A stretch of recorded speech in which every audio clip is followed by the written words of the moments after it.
Evanghelia după Luca, capitolul 1, de la versetul 5.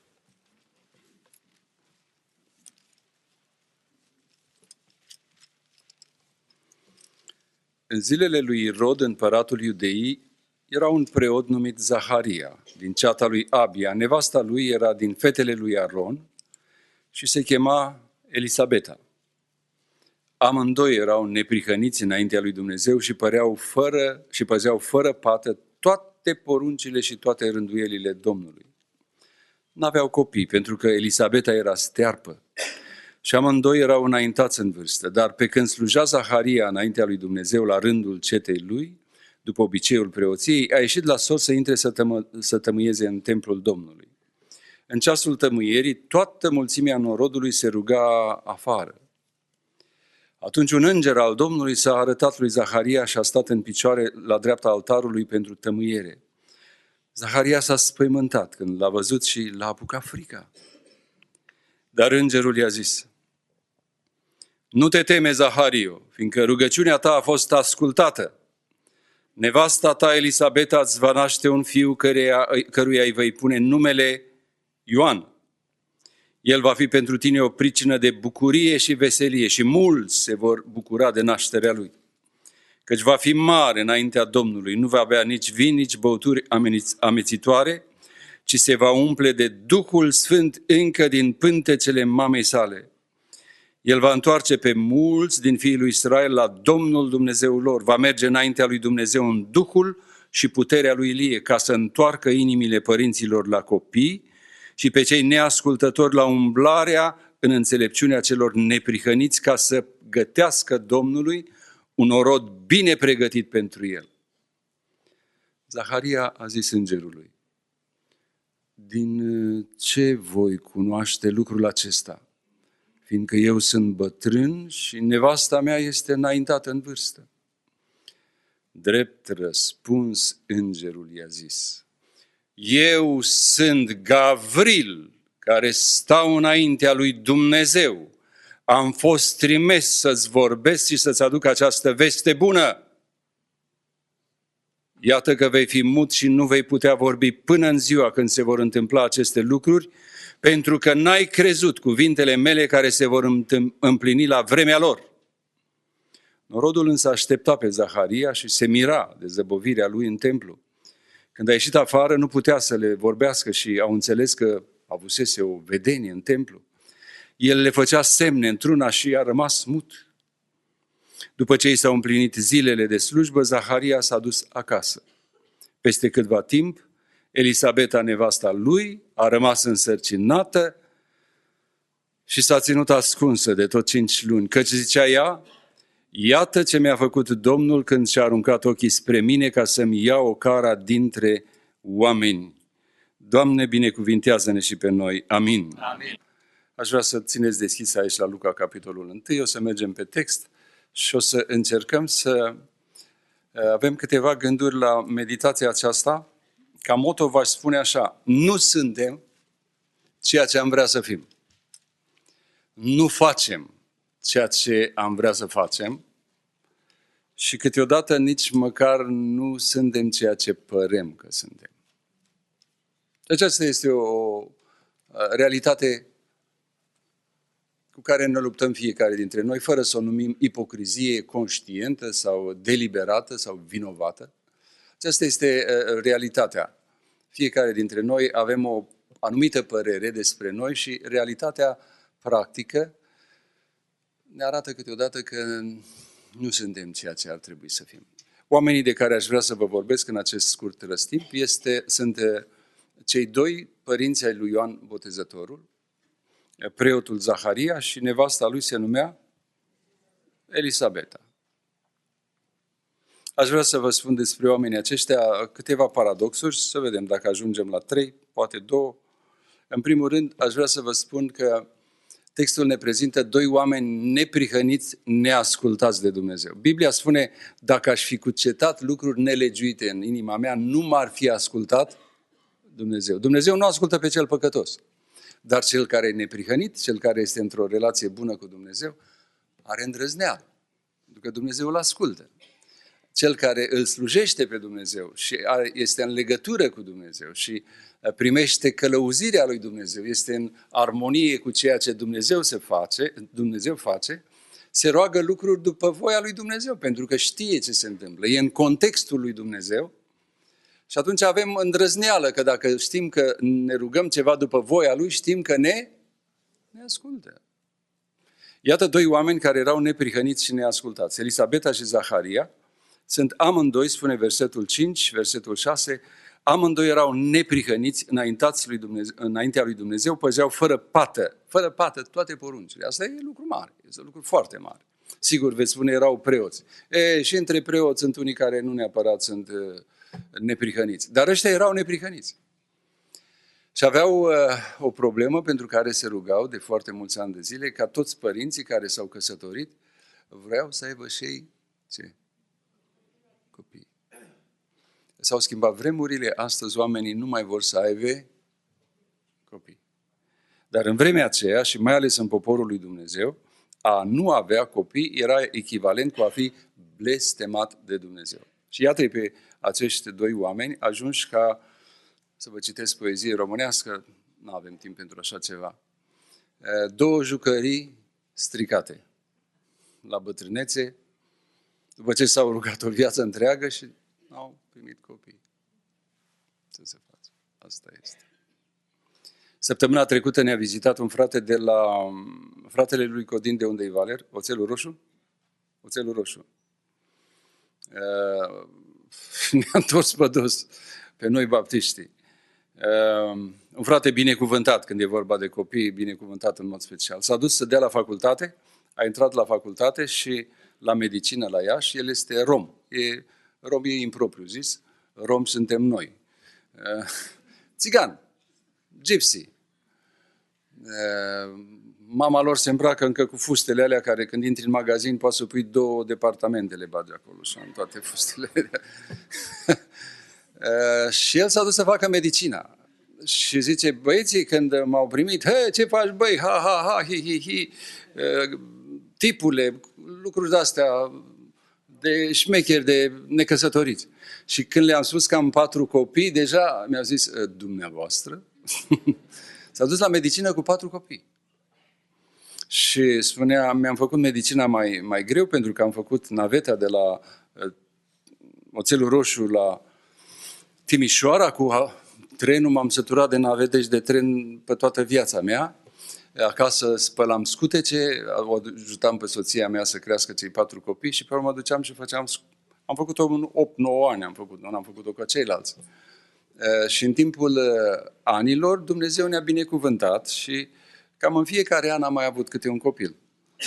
Și ne-a ținut așa cu descripțiile astea ale lui, că e foarte bun vorbitor, orator, foarte isteț.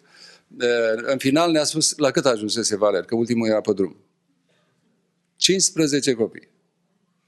A făcut medicina făcând copii. Ajungând la 15 copii. Și noi avem tineri în biserica noastră care n-au nici măcar obligația să steargă praful în casă și zic că e prea grea facultatea. Ne-a rușinat pe toți, mai ales pe tineri. Și a zis, pentru noi să ai copii este o binecuvântare. Și așa era și pentru evrei.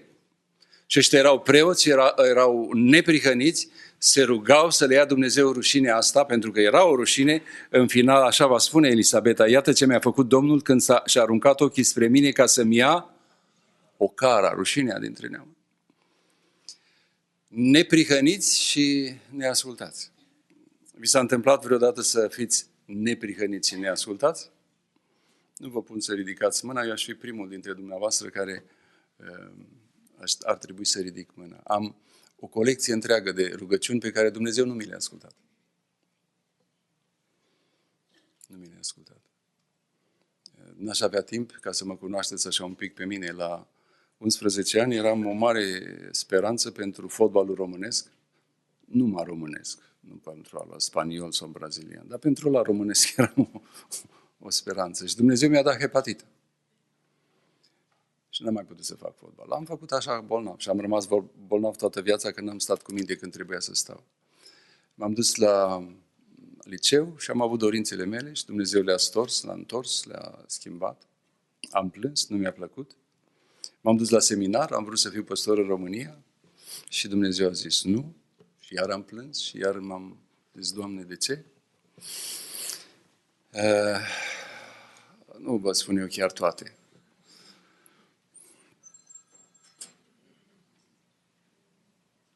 Am fost curat și am vrut să mă căsătoresc cu o fată din biserica lui tata. Am fost sincer. Am iubit-o și am crezut că este omul lui Dumnezeu pentru viața mea. Și n-a fost așa. A fost foarte greu pentru Dana Ban să se îndrăgostească și apoi să se logodească, să se căsătorească cu un băiat care aproape a fost logodit cu o altă fată. Eu am fost sincer. M-am dus în perioada aceea la cineva și i-am spus, frate păstor, eu nu pot să mai stau în seminar. Eu am avut convingerea că fata aceasta este soția lui Dumnezeu pentru mine și dacă m-am înșelat în domeniul acela, poate că m-am înșelat și când am simțit că am chemare de la Domnul să fiu păstor, dacă nu m-a chemat Domnul să fiu păstor. Am avut multe rugăciuni neascultate. Am venit în America, bucuros, la Detroit și am crezut că o să fiu păstor la Detroit. Și dumneavoastră știți istoria, măcar unul dintre dumneavoastră. După 6 luni, amândouă biserici mi-au spus, pleacă de aici. Unele mai frumos, unele mai urât. Fratele Lucuța Bătrânu stătea în Canada, dar era totuși responsabilul adunării. Eu am vrut să unesc cele două adunări care se rupseseră și mă duceam dimineața la una, după masă la cealaltă și seara mă duceam la frații pentecostali să mă bucur. Și predicam la români despre dragoste. Tatăl meu mi-a lăsat cu inimă de moarte când am plecat din România, Daniel, să nu te ceri cu frații. Mai bine să te duci să vinzi cartofi la Aprozar, dar să nu te ceri cu frații. Nu știu de ce pentru tata să vinzi cartofi la Aprozar era o culme a umilinței. Și am zis, nu mă cert. Și am zis, fraților, ne unim și sunt păstorul dumneavoastră. Fratele Sfârlea era atunci în România să-și ia doctoratul, era clar că e vândut comuniștilor, nu-l mai vrem, a venit băiatul ăsta, îl facem păstorul nostru. Dar fiecare biserică îmi spunea, vii la noi cu o condiție, nu te mai duci la ceilalți și invers. Și eu mă duceam și acolo și acolo. Și în ianuarie mi-a spus, fratele Lucuța mi-a spus, drăguț, tare drăguț, mi-a spus. Parcă îl văd și acum pe prima bancă acolo în picioare, conducea adunarea generală, a fost o discuție așa urât, un frate mi-a zis, știm de la securitatea din România tot ce ai făcut când erai în țara lui Bunaciu și la așa. Eu am vrut să mă ridic să-l întreb numai de unde știi dumneatale de la securitate? Dar mi-am dat seama că sunt prea mic în America, nu înțelegeam ce se întâmplă aici. Ei mâncau, beau cu ambasadorul de la Washington, cădeau pe sub mese pe acasă de beți. Erau alte timpuri acolo. Dar fratele Lucuț m-a iubit în felul lui și mi-a zis, frate Brânzei, noi aici în America avem o vorbă, go west, young man.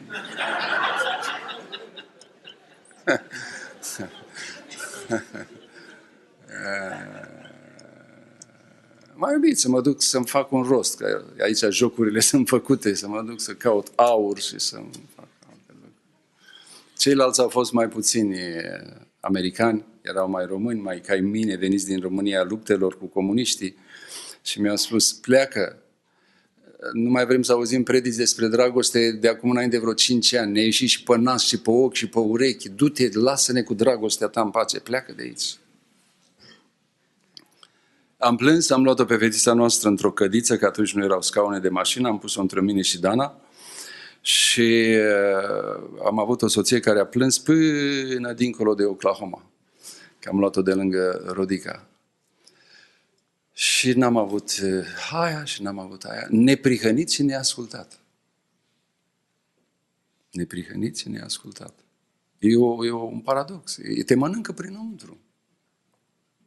Avem și o cântare care spune, Doamne, spre alții vergi milă de sus, fă-mi și mie așa. Fă-mi și mie așa.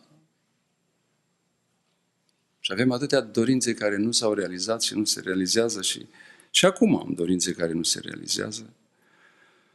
și sunt curat înaintea Domnului, avem zile de post și rugăciune și ne rugăm și iar ne rugăm și nu se întâmplă. Ca și Zaharia și Elisaveta, nu se întâmplă.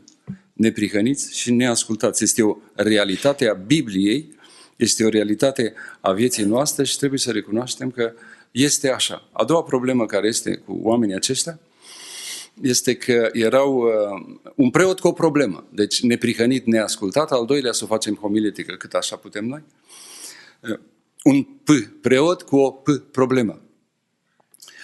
Erau mulți preoți și trebuiau tras la sorți că nu puteau să dea buzna toți în Sfânta și să tămâieze. Erau cete, dar și din cetele astea erau mulți și nu puteau să meargă toți și trebuia să tragă la sorți. Sigur că sorțul ăsta putea să tragă, să cadă pe oricine. Cine hotăra prin sorți? Dumnezeu, nu era favoritisme. Sorțul era clar, Dumnezeu l-am ales pe ăsta să meargă și să meargă în cort. Cu ce mergea el în cort? Mergea să tămâieze. Ce înseamnă tămâia? Tămâia era rugăciunea. Textul ne spune, și pentru dumneavoastră care nu sunteți neapărat evrei, ar trebui un pic de context, poporul se ruga afară. Poporul avea păcatele adunate de peste un an. Poporul avea problemele adunate de peste un an. Poporul avea dorințele pe care le-au dus înainte peste un an. Și acum veneau la cort și preotul aduna simbolic toate problemele tuturor celor din popor și intra cu toate în el, pe el, înăuntrul și le punea înaintea Domnului. Aici sunt foarte multe alte lucruri care ar fi spuse, putea să moară înaintea Domnului, legau cu o sfoară de picior, tradiții, tot felul de lucruri. Ideea era că dacă el merge și e acceptat de Dumnezeu, ieșea afară și spunea poporului, Dumnezeu a primit toate rugăciunile voastre. Am vorbit peste drum de Eli, care i-a spus lui Ana, care se ruga și el i-a zis că e beată.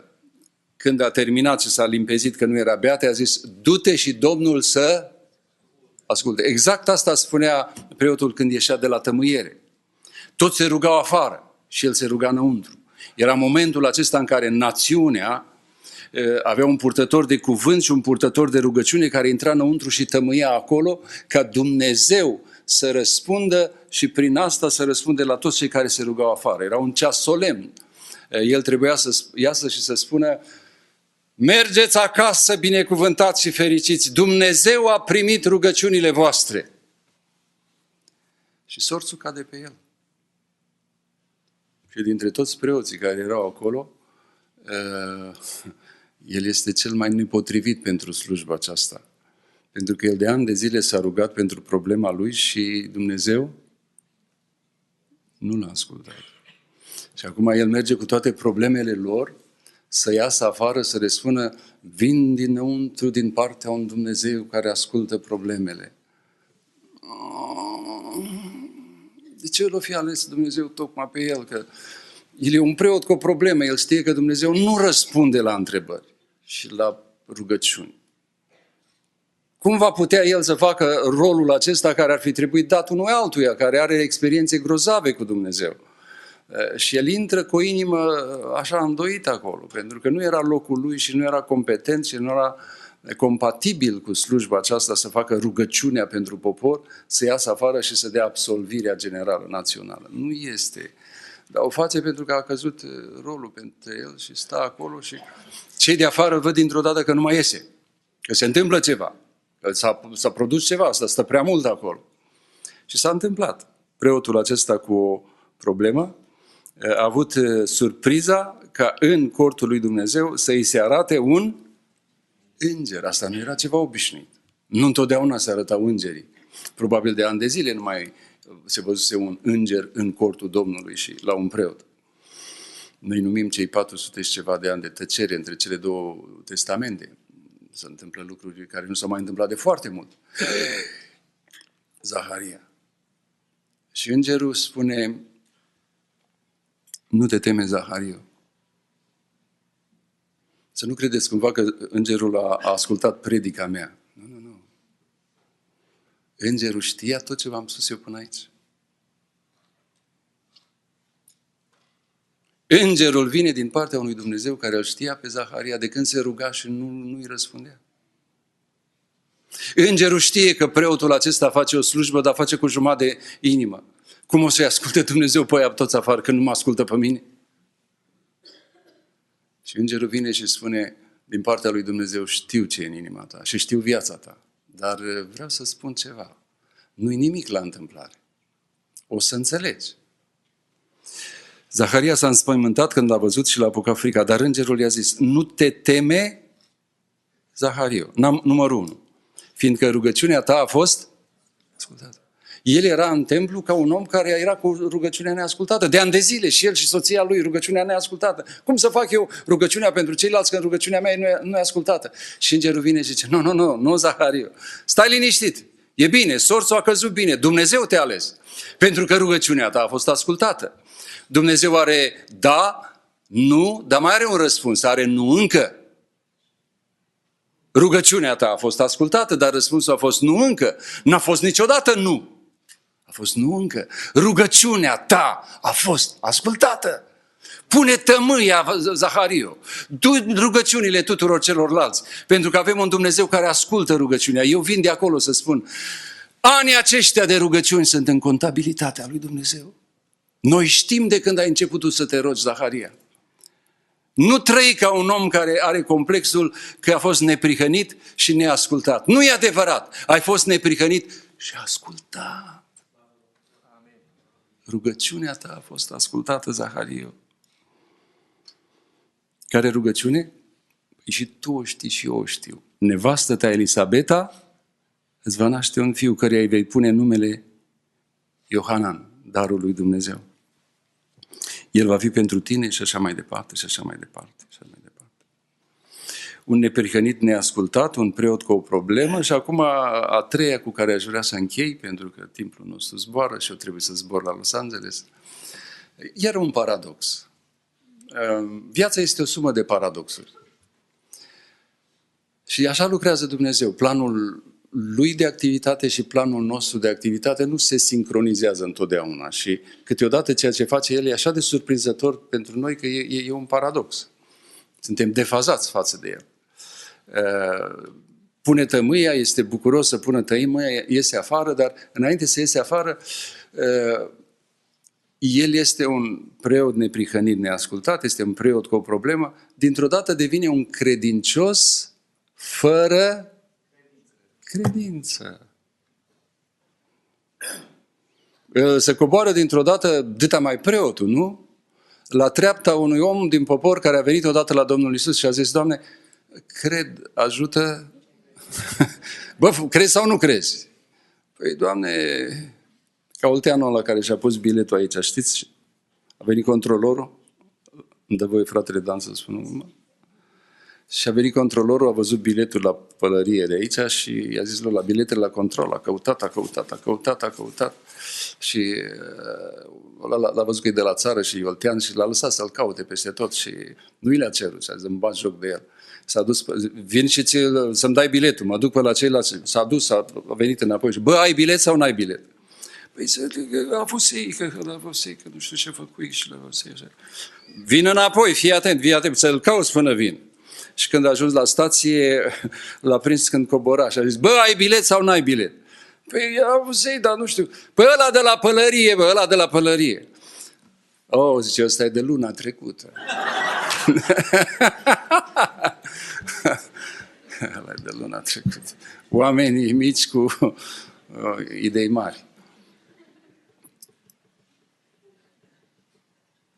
Un credincios necredincios.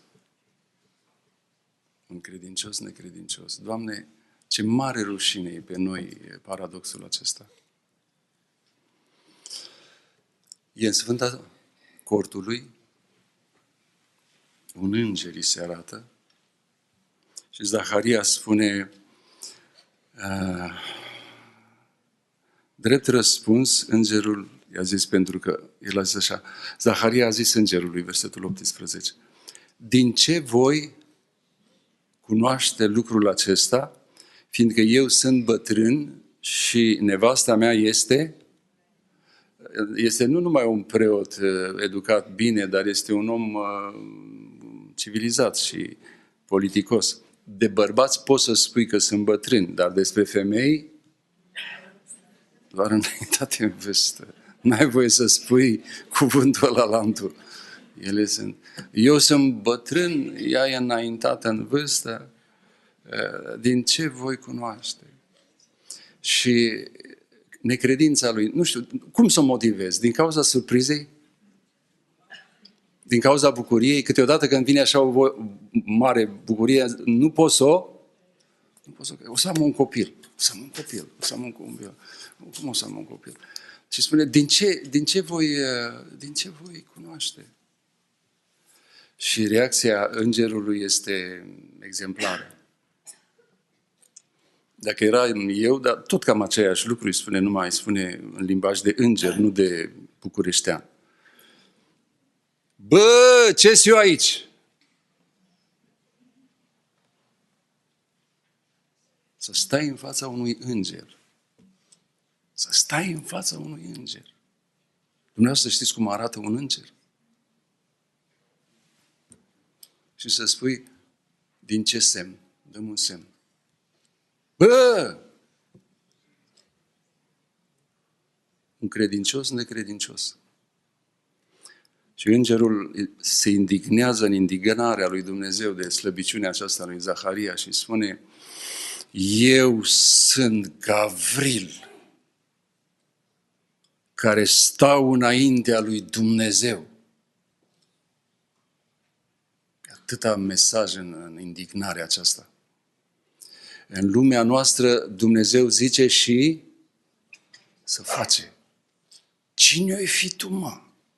Ce-oți fi voi oamenii acestui pământ? Eu sunt Gavril, care stau înaintea lui Dumnezeu. Nu vă înțeleg. Dumnezeu vorbește și tu ceri un semn? Când vorbește Dumnezeu, eu sunt Gavril. Un credincios, necredincios. De atâtea ori și noi suntem așa. Și Dumnezeu îi dă poetică, justiția poetică a lui Dumnezeu. Am fost trimis să-ți vorbesc și să-ți aduc această veste bună. Vrei un semn? Versetul 28. Iată că vei fi mut și nu vei putea vorbi până în ziua când se vor întâmpla aceste lucruri, pentru că n-ai crezut cuvintele mele care se vor împlini la vremea lor. Un credincios, necredincios. Și ironia lui Dumnezeu, justiția lui este de multe ori poetică. L-aveam pe fratele Herbei Pavel la seminar, a avut el o predică, le-am uitat altele, dar pe asta o ține minte. Lepădarea lui Petru și aplicarea la sfârșitul de predică. Herbei zice, nu la seminariști, dacă ți-ar fi dat și ție Dumnezeu un cocoș, de mult ar fi răgușit cântând lepădarea ta.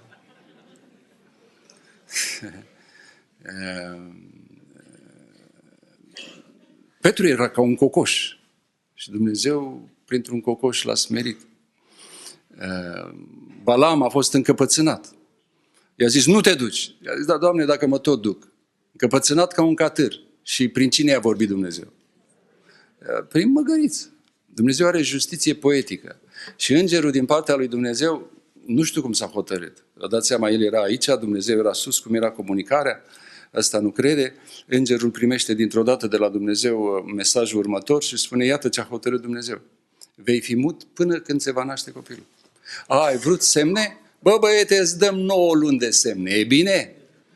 Iese afară, ăia pricep că s-a întâmplat ceva, a fost vedenie, nu poate să vorbească și se înțelegea cu ei prin semne. I-a dat 9 luni de semne. Vrei un semn? Îți ajung 9 luni. 9 luni îți dăm, mă.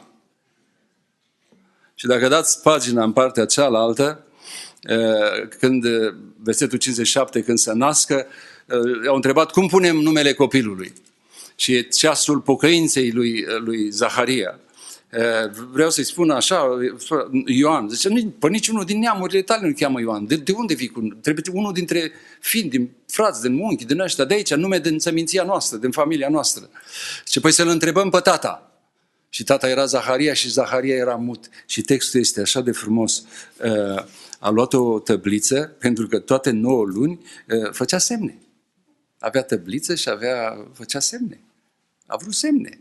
A vrut semne. Dumnezeu, eu îți dau semne. Și zice, și au început să facă semne tatălui său ca să știe cum ar vrea să-i pună numele. Zaharia a cerut o tăbliță, a descris și a scris zicând, numele lui este Ioan, și toți se minunau. În clipa aceea i s-a deschis gura, i s-a dezlegat limba și el vorbea și binecuvânta pe Dumnezeu. Nu știu dacă vedeți scena. A luat tăblița, a luat stixul, era mut. Iohanan.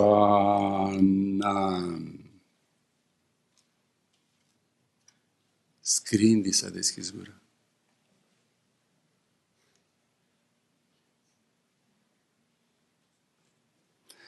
Vei spune, frate Daniel, ai fost foarte aspru cu Zaharia. Dați-mi voie să fiu aspru și cu Elisabeta puțin. Suportați, surorilor? Eu dau și plec.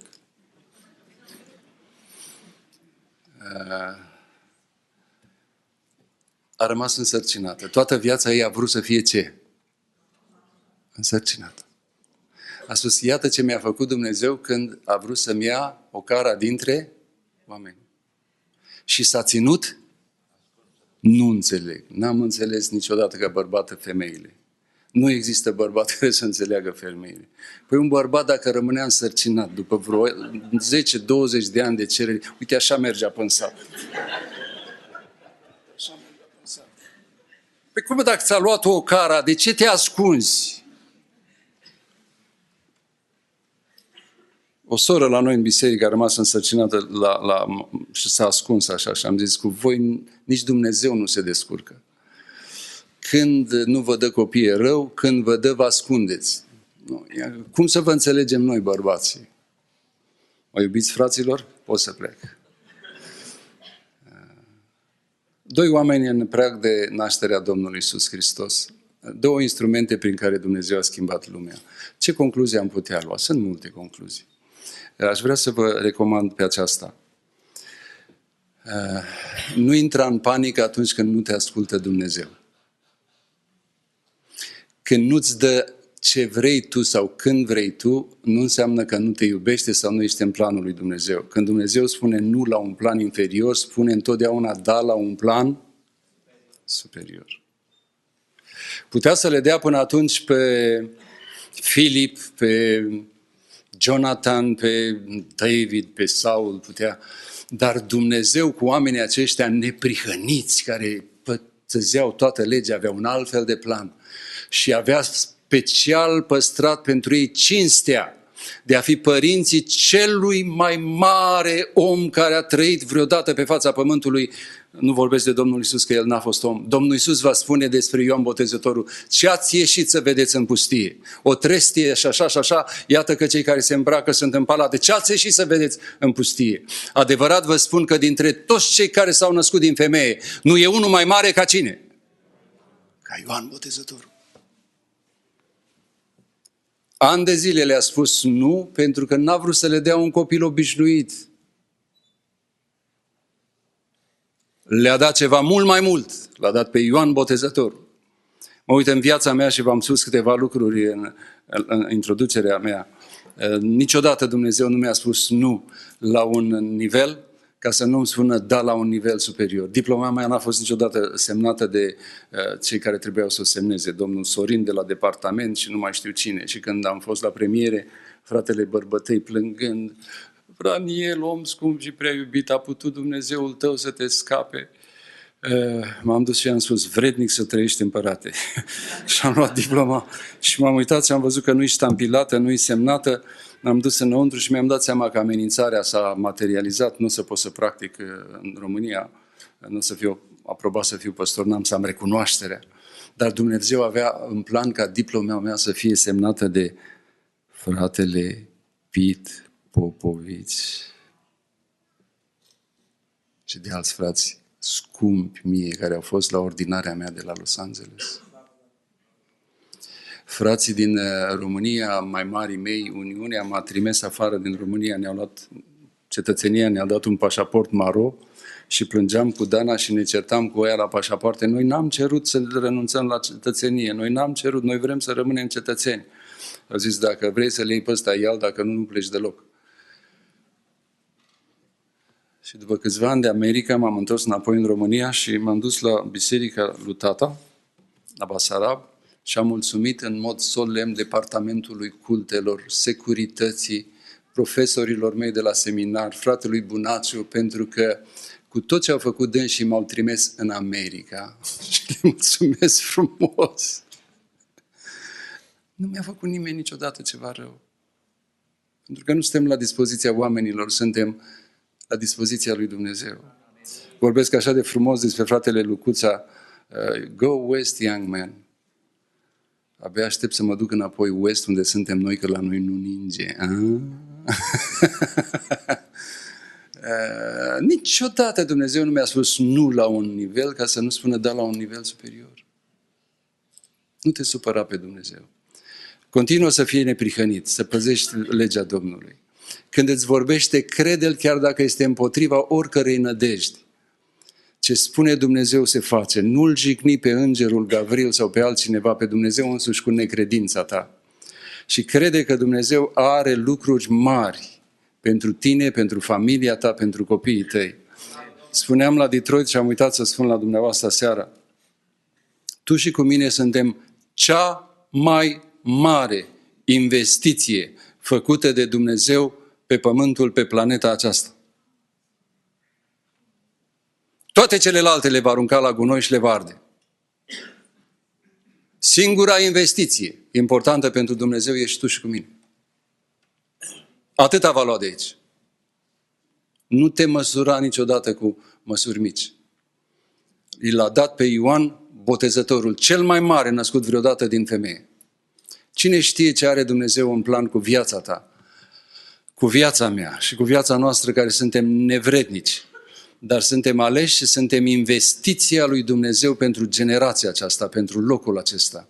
Ridică fruntea sus și spune, Doamne, cred în planurile tale, în puterea ta, în înțelepciunea ta, facă-se voia ta, proslăvește-ți numele tău, lărgește-ți împărăția ta prin noi care suntem oamenii tăi, investiția ta în războiul acesta și prin noi răscumpără, recuperează, smulge alte suflete din temnița celui rău. Doamne, vrem ca investiția ta să se întoarcă la tine cu câștig. Nu vrem să trăim pentru tine, Doamne, vrem să ne cheltuim pentru ca voia ta să se facă și în războiul acesta cât mai mulți să fie scoși din ghearele satanei, din iadul cel veșnic și întorși la tine care ne-ai dat. Slăvit să fii, Doamne, și fă ca de sărbătorile acestea să nu uităm că Domnul a venit aici pe pământ nu numai ca să ne facă nouă bine, ci ca să ne transforme pe noi din oameni egoiști în niște misionari ai lui Dumnezeu. Ce a avut mai scump Dumnezeu a dat pentru ca în războiul acesta sufletele investite de El să fie aduse acasă. Doamne, ajută-mă să trăiesc și eu pentru scopurile Tale. Amin. Amin.